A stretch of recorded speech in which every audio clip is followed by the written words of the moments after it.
Hi, welcome back to the channel. My name is Lauren, and today I'm going to be sharing with you all the books that I read in July. That's a lie. I'm gonna tell you that later.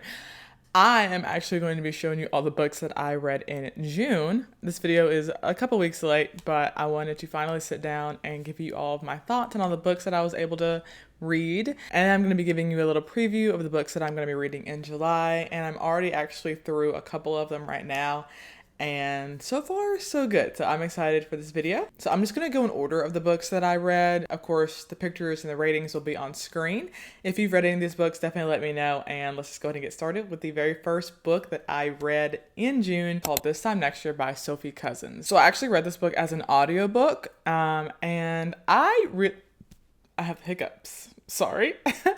I actually really liked this book. So this book is mainly focused around a girl named Minnie Cooper. And yes, like the car, Minnie Cooper. Minnie kind of describes herself as unlucky. She always seems to just have a bad time. But we open up the book and it's Minnie's 30th birthday. And we find out that she was actually born on the same day as another kid whose name is Quinn. And he actually stole her name because their moms were in the same birthing room, basically. They were in the running to be the first baby born in the UK in I think 1990, I want to say.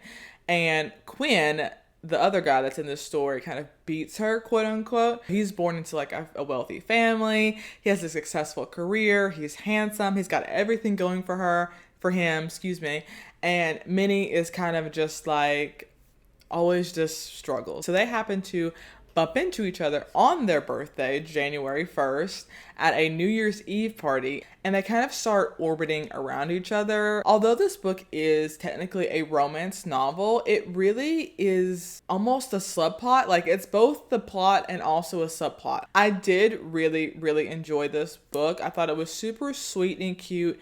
It really read like a 2000s cheesy rom-com. There was drama, but there wasn't anything super crazy. And it actually touches on a lot of things surrounding mental health as well. About not feeling enough, anxiety, having depression, just feeling stuck and lost when you're in your late 20s and your early 30s and everyone around you is really successful, maybe in their careers, maybe they have families, maybe they're getting married, getting engaged. And as someone who's currently in that time of life right now, I just turned 21 a couple weeks ago, or not 21, to be 21 again. That's crazy. I just turned 29 a couple weeks ago, and that's definitely the era that I'm in. The majority of my friends are they're dating seriously, they're getting engaged or getting married, they're having kids, they're moving away, and it can really feel like you're just behind on life. And so the book touches on topics like that. It touches on aspects of just growing up and still trying to figure out what you want to do, if you're ever going to accomplish it. And I don't know, I thought it was really, really cute, and I also found it to be funny and relatable. I mean, it was definitely cheesy at some points for sure, but it wasn't unbearable to get through either. I ended up rating this book 3.5 stars. The things that I really liked about this book were the character developments between Minnie herself and Quinn as well. They both had things that they needed to work on as far as to be their truest selves and to kind of let go and stop kind of relying on other people's perspectives of them and just live their own life and be in their own truest selves. The things that I didn't like was, again, super cheese fest. I feel like it could have gone even deeper and more intentional in the topics of mental health or dealing with the aging parent, friendship breakups, things like that. I feel like it could have done a little bit more of, could have gotten into that a little deeper. It's definitely solid. So the movie, I talked about this in my last video. There was a movie that was actually produced by Roku Studios, and I was like, oh, okay, I'll watch it. Don't watch that movie. It was so bad. It was so bad. I know y'all spent money and y'all worked really hard on this project, and I'm sure it was a huge labor of love, but it just did not work out well. It was definitely low budget for sure. I know they did not spend that much money on it, but I feel like you don't really have to spend a lot of money on a movie. I mean, obviously, I'm not making movies, so what the heck do I know? But I do think that there is a way to shoot cheaper films and it still look visually appealing. Like, I think that was the main issue for me. Like, the shots were not creative and the shots did not help tell the story. Everything was very like square on, stagnant. There was no cinematic experience.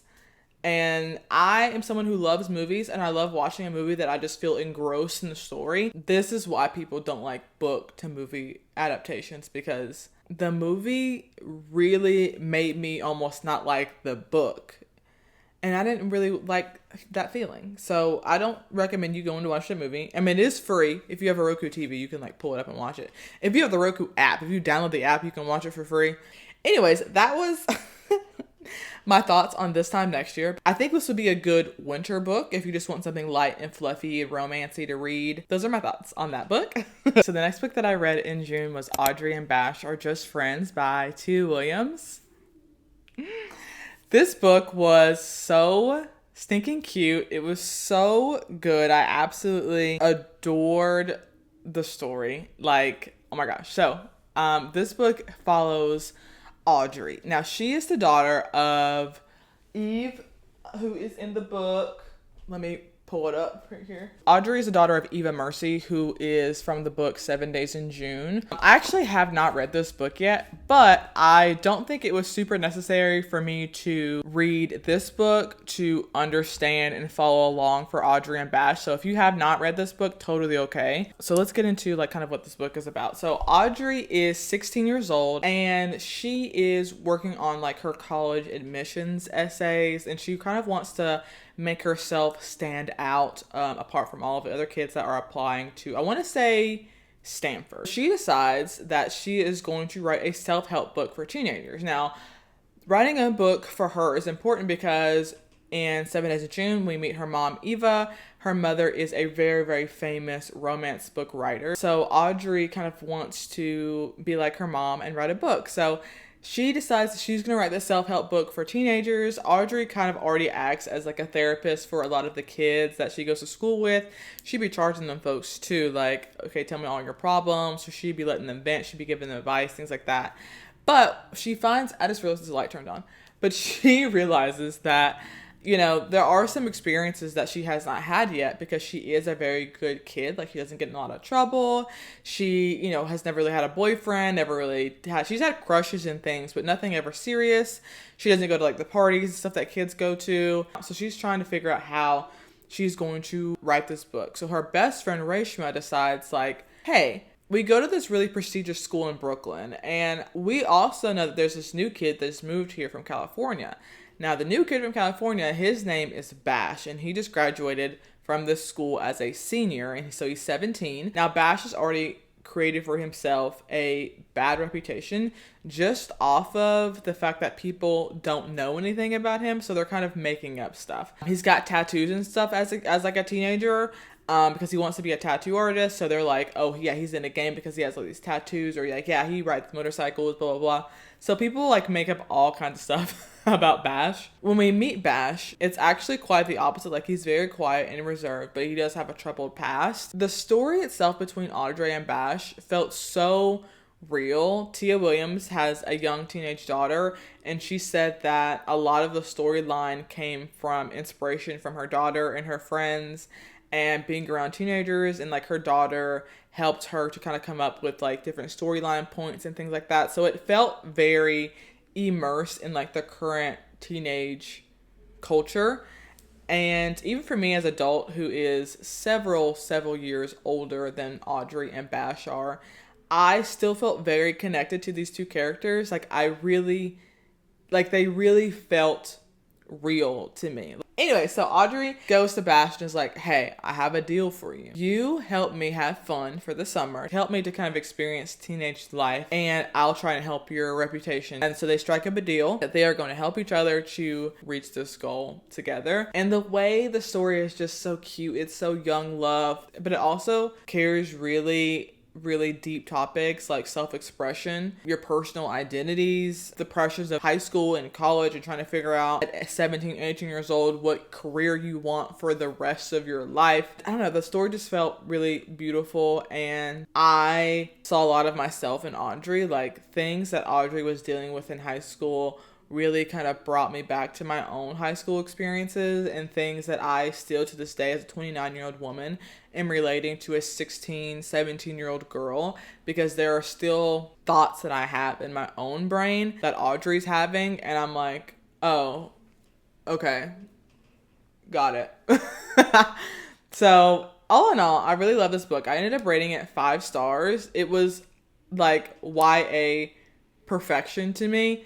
There were some parts that were cringy, don't get me wrong, and there were some storyline plots that I was like, why is this relevant to the story? Don't really understand. Other than that, I really enjoyed it. I thought the writing was really well done. I read 7 Days, no I didn't. I read a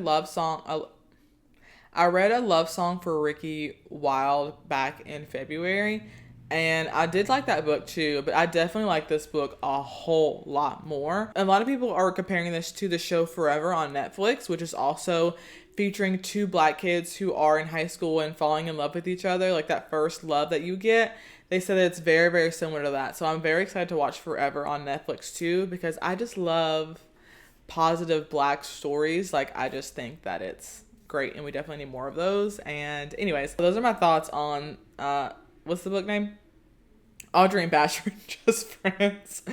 I highly recommend it. I thought it was super cute. The audiobook also is super good. Like, the actors, they did their big one. And it was really good. Okay, the next book that I read that I finally finished in June was an arc called Duet for One by Martha Ann Toll. This book was absolutely beautiful. It was a contemporary literary fiction with a romance subplot. I rated it 4.5 stars. This would have been a 5-star book if it had a little bit of a quicker pace to it. Overall, like, I really don't have many complaints about this book. I am begging you to go out and buy this book and read it and review it, because it only has 18 reviews. It desperately needs way more reviews than that. I absolutely adored this book. Adam is the son of Victor and Adele Pearl, who are world famous pianists, and they have traveled all over the world. They're world renowned musicians. We learned that Adele has passed away from cancer. So this story is about the grief that both Victor and Adam are feeling. It's also about healing. It's also about like childhood scars that you may get from your parents making a specific decision that ultimately does affect you. This book is also about second chance at love,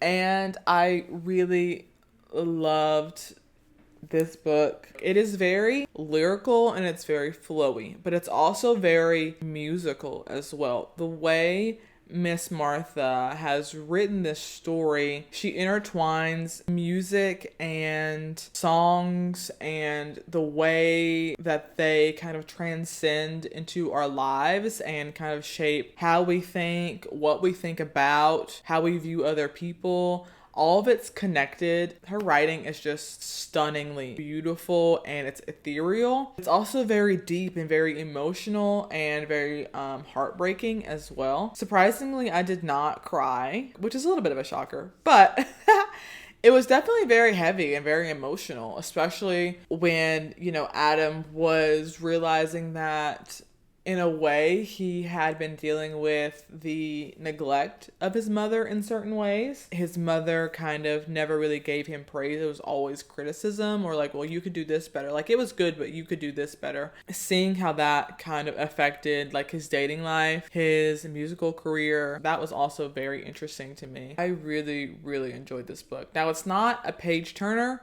at all. This is a very slow burn. Okay, you are going to be taking your time. It's not like it's not interesting, but there isn't like a lot of drama. It's very much very literary fiction. Okay, it is a character study. It is a character story. You are experiencing people's emotions with them and how they're kind of processing the emotions from the event that happened. Okay, so it's very, very slow. So if you're not a fan of slow books or you find them to be boring, you're definitely going to find this book.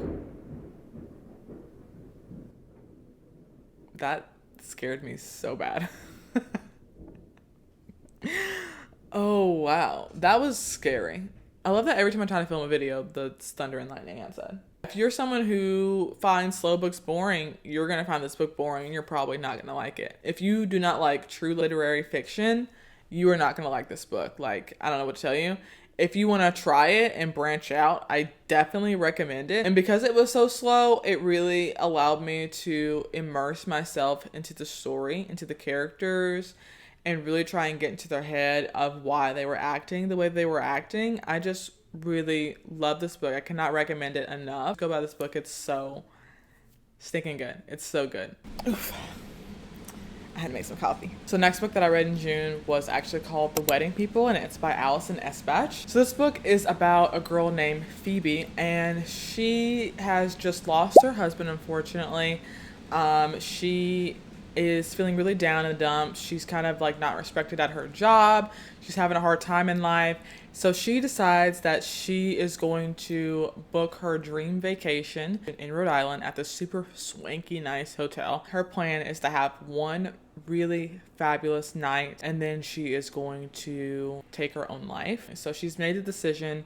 She doesn't pack any bags. She just puts on this really fancy dress that she has, and she flies out to New England only to realize she's in a hotel that's been bought out for a wedding. And now she's at this wedding where she doesn't know anybody, and they're all there to celebrate this couple's marriage. In the midst of taking these pills from her cat, basically, she realizes that she wants to live. So Phoebe and the bride end up talking, and over the course of the book, they start to build this kind of friendship.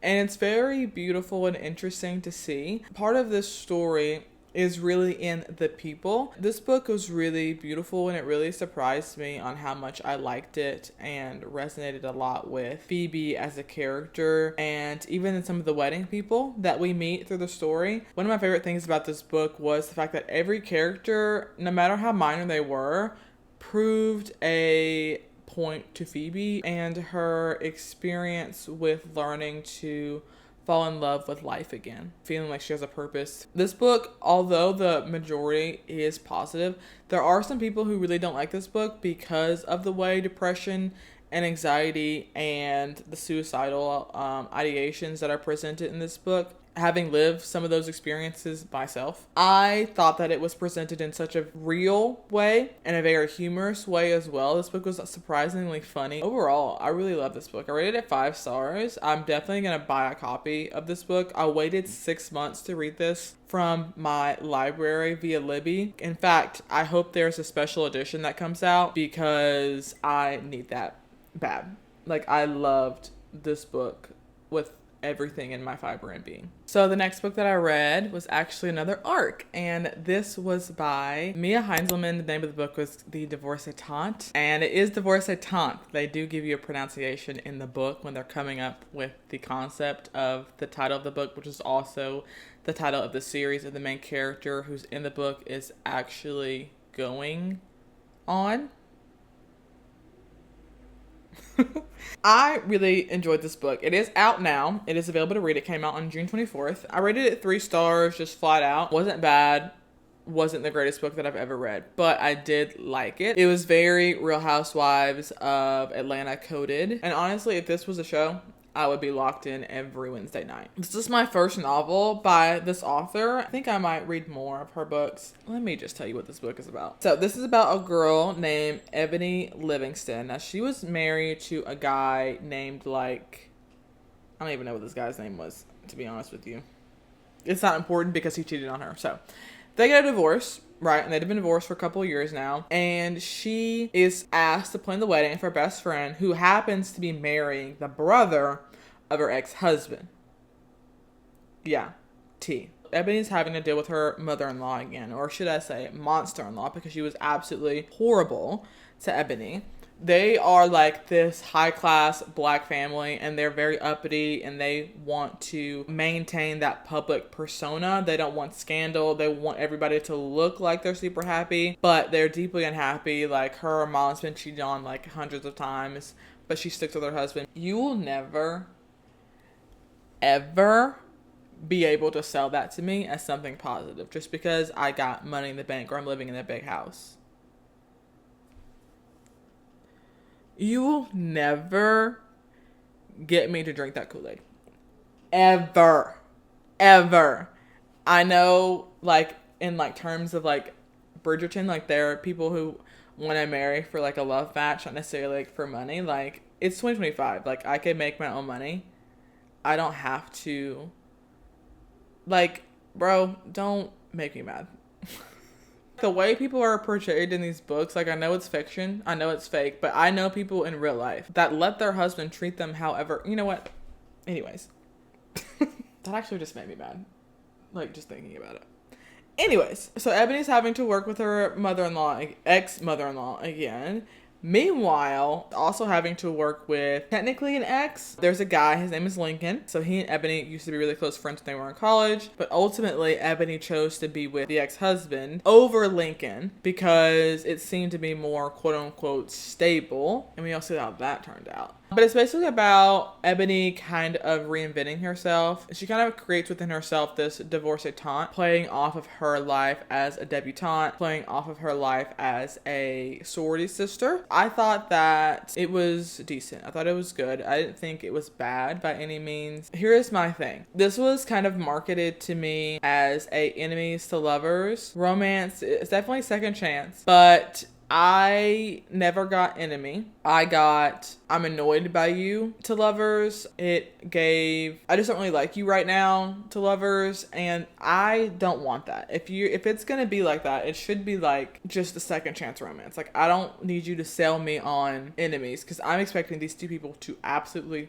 loathe each other, need to be in a physical, emotional, verbal altercation the second they're around each other, because that's how much vitriol they have for the other person. This did not give that. It was very lukewarm on the animosity between the two of them. They always had an attraction to one another. And I feel like also they got back together way too quickly. They kissed at like 50%. It just felt too early. Like, I couldn't find myself like rooting for them as a couple. This book was okay. It was not bad. I think it would be like a good like beach book because it is low angst, low stakes, not difficult to read. Does that mean? Maybe, but those are my thoughts. I did think that the storyline of Ebony finding herself and being confident in herself, standing up for herself, was very beautiful, and it is a needed conversation. Be your own person. You don't have to stay in something that is actively tearing you down. You can kind of build your own family. I liked that about the book. So it wasn't bad. It wasn't even written bad at all. It was just like I didn't feel connected to the characters.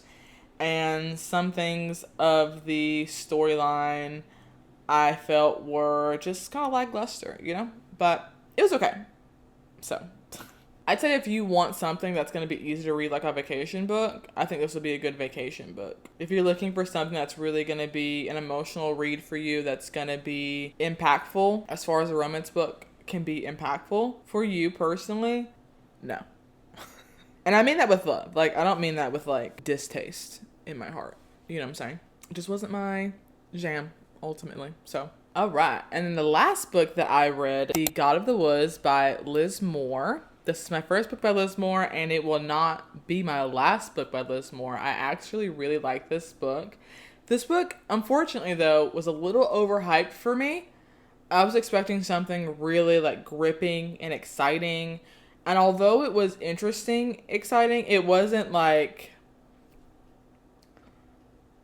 as engaging as I thought it was going to be. So this book is kind of marketed as a thriller. And while it does have some thriller aspects of it, I don't think that it is a thriller. This to me is a contemporary fiction book with a true crime storyline. It didn't really give thrilling at all. it gave interesting. There was a lot of character study in this book. Some parts that were really stressful and cinematic and suspenseful, but nothing that I would equate to a thriller novel, like a classic thriller novel where it's like, you know, the book pace is moving. This was very slow, but it was interesting and I did like it. Here's what I found. See, I didn't even ask Siri for nothing, and he in here talking. And speaking of Siri talking, there was a class action lawsuit for Apple for Siri coming on and talking, for recording your voice without you asking her to, just like then. And I signed up for that, and I will be receiving my probably $5 to $6. I do unfortunately think it is closed now, but be looking out for those class action lawsuits for sure, and be signing up. Honestly, I think it was like $10 per device or $15 per device or something like that, so I think I'm about to get like $60. That's crazy. You know? Anyways, The God of the Woods. I ended up rating this book 3.75 stars. So this book takes place on a summer camp in New York. So that is like the main storyline. But this is a dual timeline, and there's a lot of different characters also in this story. Like overall, it was very interesting. So this is kind of like a little bit of a family drama, and I'm not telling you what the book is about. Okay. So the caffeine is entering my bloodstream. So if I start talking even faster, apologies. So this is about a teenager who goes missing from the summer camp in the summer of August 1975. Turns out the girl is actually the daughter of the guy who owns the camp. And not only that, 13 years earlier, her oldest brother also went missing from this camp and was eventually proclaimed dead.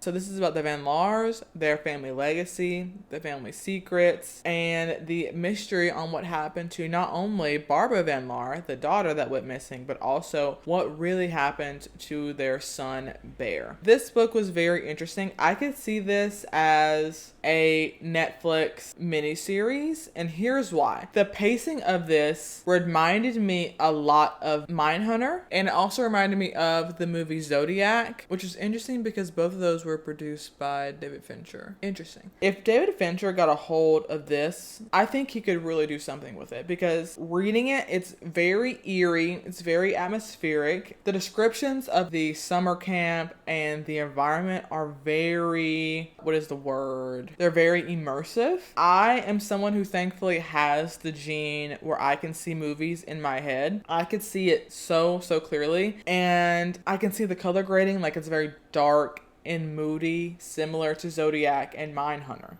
Walk with me here. I think that I would like this book even more if it was turned into an adaptation of some sort. I think that this would work super well in a screenplay. Overall, I really enjoyed this story. If you are a fan of the movie Zodiac or even the movie Seven, with Brad Pitt, Morgan Freeman, Mindhunter, you would like this show. So if you like that kind of vibe, like the crime procedural, police detective work, it wasn't violent, it wasn't gruesome, everything's kind of like implied, basically. Which I did appreciate, because sometimes it's like, I'm not trying to read all that. So this book was really good. I did like it. I would have rated this book higher if it was a little bit faster paced, but I was definitely entertained and I was definitely immersed in the story. I wanted to know what happened to both Barbara and to Bear, and it has a little bit of an unreliable narrator kind of vibe. I thought it was good. It could have been better. So those were how many books did I read? 1, 2, 3, 4, 5, 6. So those were the 6 books that I read in June. My average rating for the month was 4.13 stars. And I'd say overall, that's really good. I enjoyed all the books that I read. And now let's get into what I'm going to be reading in July.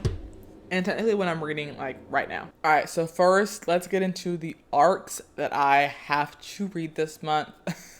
I'm low-key really behind on these. It is what it is. Okay, so the first arc, I'm actually 80% through this book at the moment. I am liking it so far. That is The Game is Afoot by Elise Bryant. I've had the arc for this since literally April, I think, and I should have read it then. And I regret not reading it sooner or starting it sooner, but here we are.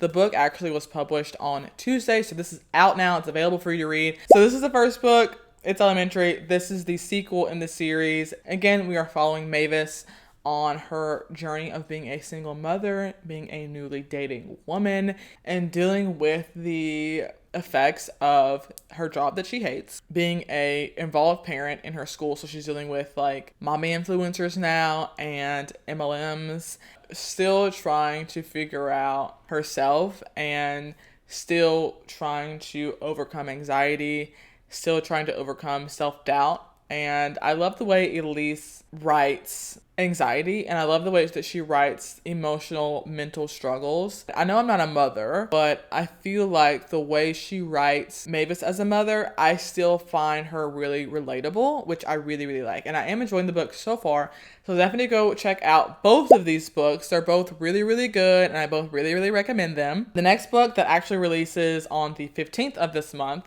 is How to Sell a Romance, and this is by Alexa Martin, and this is about actually don't remember what this book is about. How to Sell a Romance is about Emerson Pierce, who is a kindergarten teacher, and unfortunately, although she loves her job, she's just not getting paid enough. Please pay our teachers more. They deserve it. These kids are bad. Do you understand me? And their parents are even worse. And so she decides that she is going to start selling some makeup for this brand. It's kind of giving MLM just a little bit off of the vibes of the description. Side note, there's a guy named Lucas Miller who is an investigative reporter, and he's looking into this skincare brand selling thing, okay?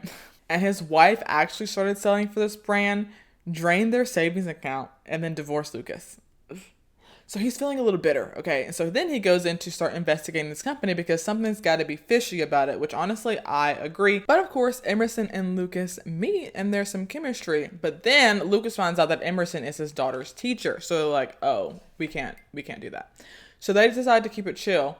But then weird things are happening within a company, and then they decide to work together to find out the truth of this skincare company. And I'm guessing dismantle it. I don't really know. It sounds good. It comes out on July 15th. This was an arc that I signed up for. Also, thank you to Penguin Random House for sending me the e-arc of How to Sell a Romance. I appreciate it a lot. This is non-sponsored, by the way. The next arc that I have is called Once Upon a Time in Dollywood, and this is by Ashley Jordan.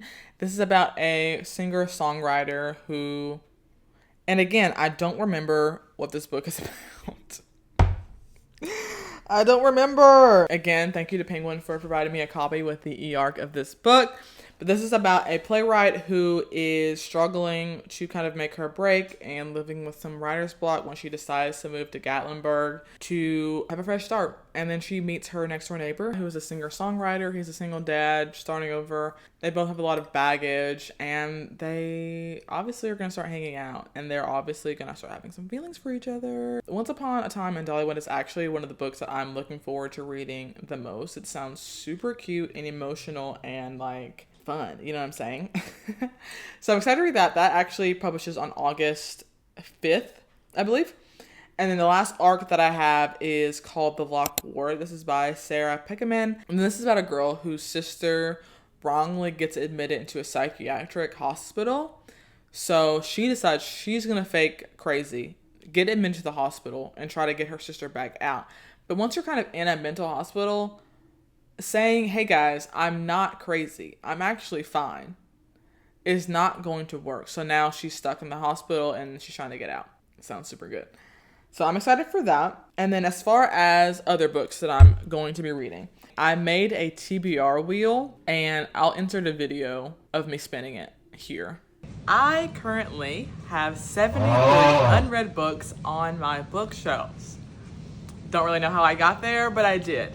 So like everyone else you've already seen do this, I have created a TBR wheel that I am going to spin, and we are going to pick one of the books that I am going to read this July. As far as rules go, I think I'm going to allow myself 5 skips. Let's just go ahead and get our first little spin on.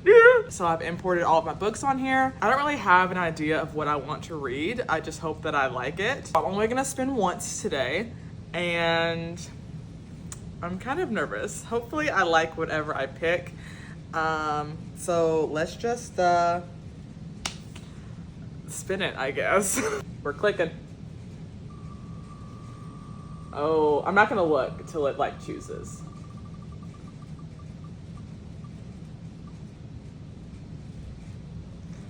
Let's see what it is.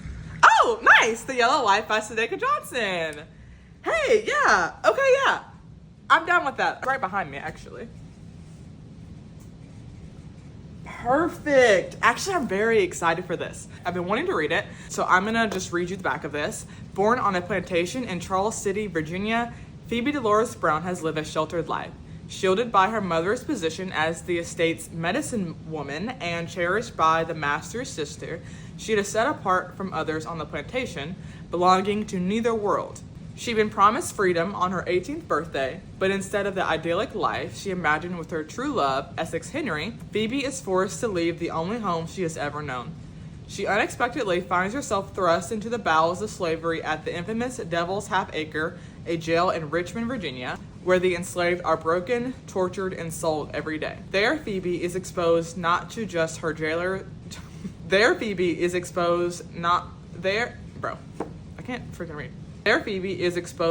to just her jailer's cruelty, but also his contradictions.